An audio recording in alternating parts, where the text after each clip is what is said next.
Savol: loyiha smeta hujjatlariga o'zgartirish kiritishda umumiy qiymat 10% dan oshmagan bo'lsa, ekspertiza xulosasini olish kerakmi?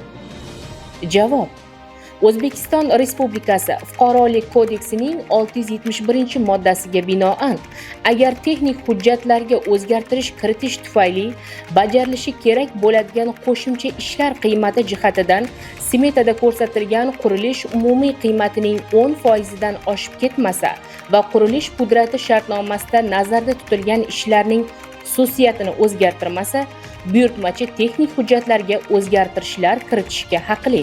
Texnik hujjatlarga ushbu moddaning birinchi qismida ko'rsatilganiga nisbatan kattaroq hajmda o'zgartirishlar kiritish taraflar kelishilgan qo'shimcha smeta asosida amalga oshiriladi.